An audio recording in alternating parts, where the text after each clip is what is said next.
Hi there, welcome to another edition of Indulge Auto, and today we have for you a vehicle that has consistently been performing well in the hatchback segment, and that is Tata Tiago.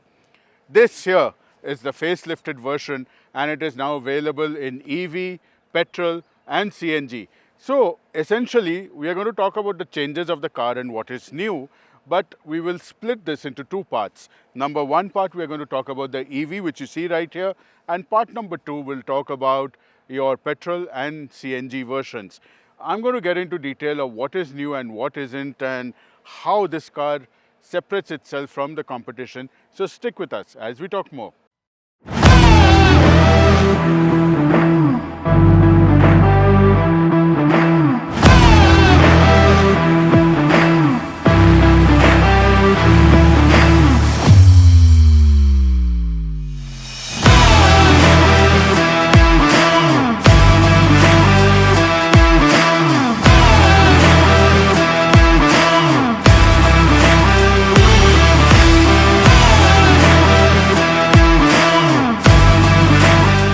So the front fascia is now a little different. Of course, this particular vehicle being an EV, you don't need a grill over here for cooling, but you do need some cooling below, so you have these perforated centers. You can see the cameras here for the 360-degree camera. We'll point out the side ones as we move on. And of course, you have full LED headlights now with daytime running lights. The Tata logo, this, I don't know, to me it looks a little plasticky, but hey, everybody has their own views. But coming back to the rest of the car, now this particular one is color is called Dehradun Dew, and this has the black top, which is dual tone. The black theme is also carried on to the mirrors, and you can see the lens for the 360-degree camera here. Nice chromium inserts. Now this looks good. This gives it a very upmarket and a rich feel, and I'm glad to see that Tata has not overdone this thing. Of course, EV is very clear, Tata.EV. You know you're looking at an electric car when you see this one. And the race profile looks good. And let's talk about the tail light now. The tail light, of course, is in a new design, but what is more important than that new design is there's a connected rear bar here for the tail light, which you can't see in this one, but the rear tail lights are connected. Again, this plasticky logo, you know, I somehow do not like this logo. It looks too plasticky to me. But yes, a comprehensive, what you can see is the rear window demister. Tata has really put in efforts on this. And of course, their famous sticker always, vocal for local, which means that the car has been totally designed, developed and manufactured in India. Now let's come to the boot space. The Tiago EV lettering is here as well, and as I open the boot space from here, you will see that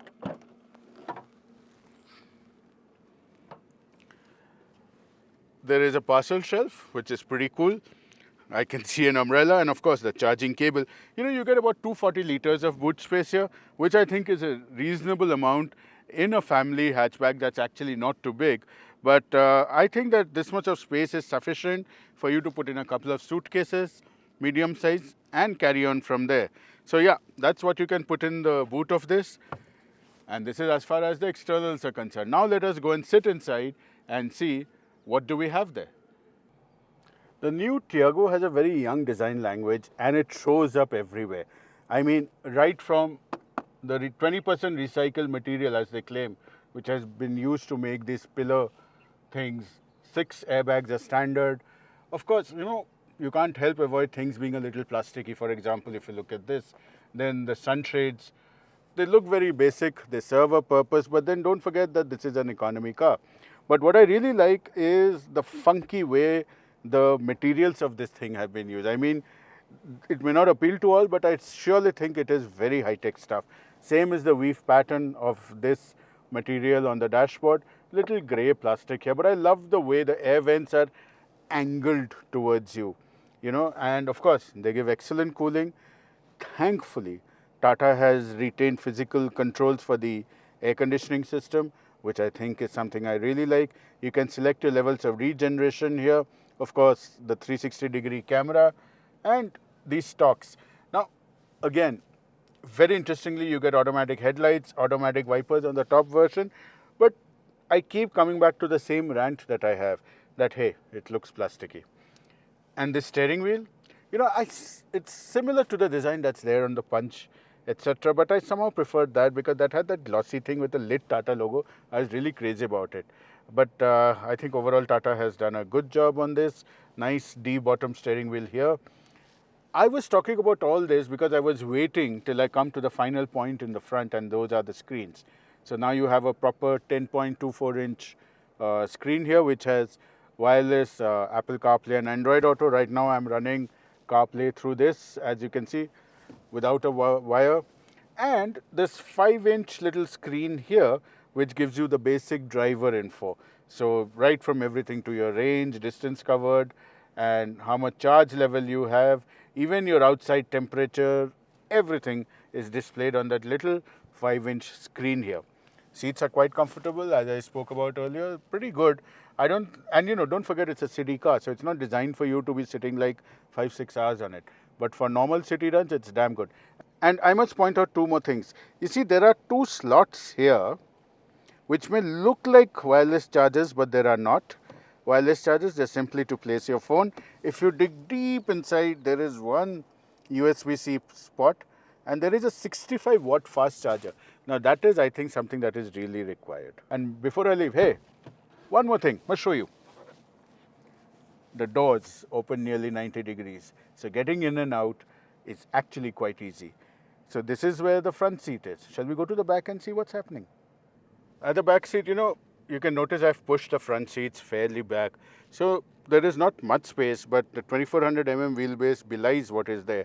The scooped out front seats means there is enough space to comfortably sit at the back. Again, I keep emphasizing the fact that this is not a very long range car. You can use it long range, of course. I'm not saying you can't. But this is more of a city urban runabout. So you'll not be spending too much time at the back. You have two magazine holders. Over here, you have AC vents for the back, but surprisingly, there is a space where there could have been two USB-C chargers, but that place is blocked off right now. So I think in the future you're looking at something. 6 airbags means your recycled material things come right up to here. And one thing which I think is crucially missing on this car are the rear window sunshades, without which life in India can be tough. Overall, space is good, seats are comfortable, and they hold you well for all purposes. Now that we have spoken about the interiors, I forgot one thing. There are separate AC vents at the back, mind you, sir. You will keep nice and chilled. Let's go and see the engine now, shall we? Or rather the motor. But I'm very excited to see what is under the bonnet of this car. So, I actually wanted to take a look. Now, wow, Tata build quality, heavy, yeah. And of course, a handy little feature telling you where to clamp it. Super. Now, the motor is by Valeo, and I must tell you that there are two types of motors available. There's a 19.2 kilowatt and there is a 24 kilowatt hour motor. So the engine, why do I keep saying engine when I know it's an electric car and it's a motor? But there are two types of motors there, a 45 and a 55 kilowatt hour. Very interestingly, the time quoted for 0 to 100 is 5.7 and 6.2 seconds respectively for the two motors, and that's amazing performance. I mean, just think of it. 10, 15 years back, even sports cars were struggling to reach that territory. Here you have the humble Tiago doing what a Ferrari would have been doing probably 10 years back. And yeah, it's amazing. Packaged neatly. This is your other accessory startup battery. You can see the ABS sensor. This car, of course, has a lot of safety features. So all in all, looks good. It's packaged well. But as I always say, proof of the pudding is in eating it. So let's go for a drive. Driving the Tata Tiago EV, I must say, like all EV cars, I'm just enjoying that flow of torque.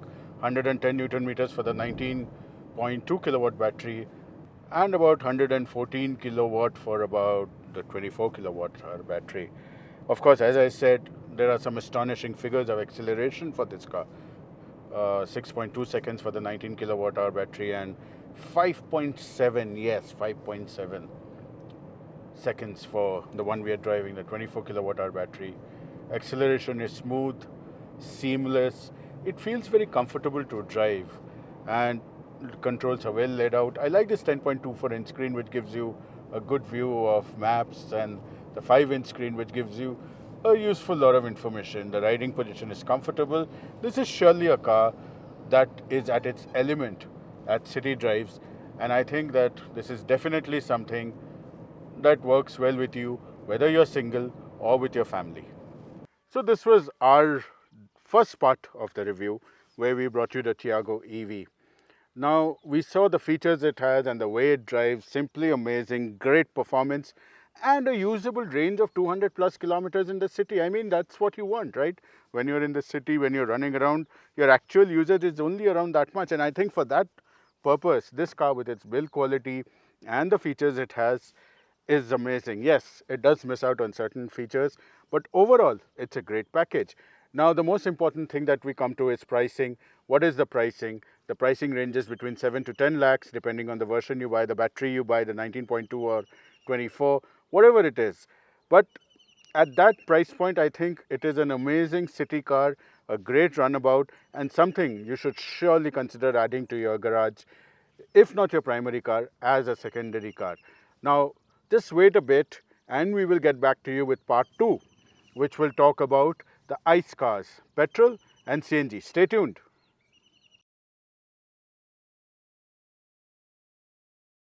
Earlier on, we showed you the Tata Tiago EV. Now, part 2 is this one. The same vehicle, but this is not an EV. This is the petrol variant of the Tiago. Looks very premium as well and comes in a CNG variant as well with both manual and AMT transmissions. So let's take a closer look at how this one is different from the EV.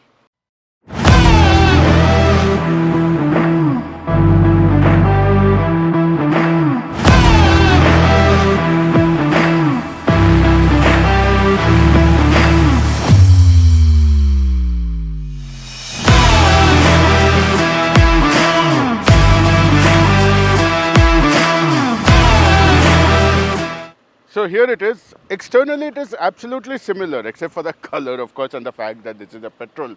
You have that same cooling grill up there, blanked out fronts, the same camera. Everything is very similar to the EV, including the dual tone colors and the diamond cut alloy wheels. So I'm really not going to get into that explanation of everything, but you get the drift, right?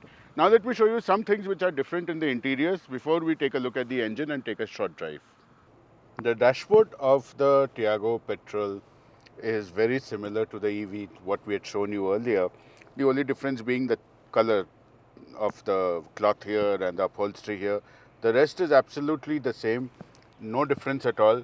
The only difference that I would say is you can see a manual gear lever here, and of course this has a wireless phone connection here, wireless charging thing. Otherwise it is absolutely the same. The graphics are the same, just small color differences inside. There's a small difference in the back seat which I'll just get in and show you. In the back seat again, the color differentiation continues. Everything else is absolutely the same except for one feature, and that is there's a single 65 watt charging point given in the petrol car which was not there on the EV. This is the only difference. You remember I told you that the fundamental difference between this car and the car we showed earlier was the power plant. That was an EV. This is a naturally aspirated 1.2 liter 3-cylinder engine, and in the fully petrol powered car you get about 86 horses. The CNG does about 75 and a half. Similarly, you get a higher torque around 113 Nm in the petrol car. The CNG would give you about 95. So yes, there would be a certain power difference. Both are available with a manual transmission as well as an automated manual, which is an AMT transmission. So yeah, lots of choices in both. Let's take a drive and see how the petrol one fares. So driving the new Tiago on the roads of Bengaluru. Now, you know, the thing is that this is a 1.2 liter engine, 3-cylinder, putting out about 86 horses. Now, what I wanted to say is in my younger days, as I would like to put it, I used to have a Contessa Classic which had a 1.8 liter 4-cylinder engine that did about 87 horses. So yes, automotive technology has come a long way. But then, you know, the main thing here is that these cars are tuned more for economy rather than outright performance. So you may not feel that surge, but believe me, it's a very capable and a very good engine. It's very smooth. I'm using the manual gearbox, which is quite nice to slot through the gears. And of course, as we discussed yesterday, the handling and the behavior of the car on the road, I think is very good. The 5-inch screen gives you all the info you need. The 10.24-inch screen does its job very well. So overall, yes, it's a great car, whether you want to drive it in the city or even take it out of the city. This is one car which I would say is very good for city runs as well, for extra urban runs between cities, that is. So yeah, overall, a very good car to drive, very comfortable, and for a small family starting out, I think this is quite the thing to have. So this was our version of Tata Tiago petrol. As I mentioned, there's a CNG version as well available with the same trims. Again, both manual and AMTs. I won't really call them automatics. So what is most important now? The more important part is the pricing, and this ranges from about 4.69 lakhs to about 8.55 ex-showroom, of course, which I think is a very good value for money in this segment. And overall, I think it's quite a car that suits, people who are starting out with their first car, or as a family car, or any other thing that you might wish and think for. Overall, great value for money, drives well, and yes, the Tata nameplate does give you some sort of security. So out of 10, I would easily give this car about 7.5 to 8, which I think is a pretty reasonable rating. And here it is. So I hope you enjoyed seeing the review of this car as much as we enjoyed bringing it to you in this rather long series split into part 1 and part 2. Stay with us, keep tuned, and we shall bring you another very nice car in the future. Please follow us on our social media channels. Till then, be safe, buckle up, drive safe.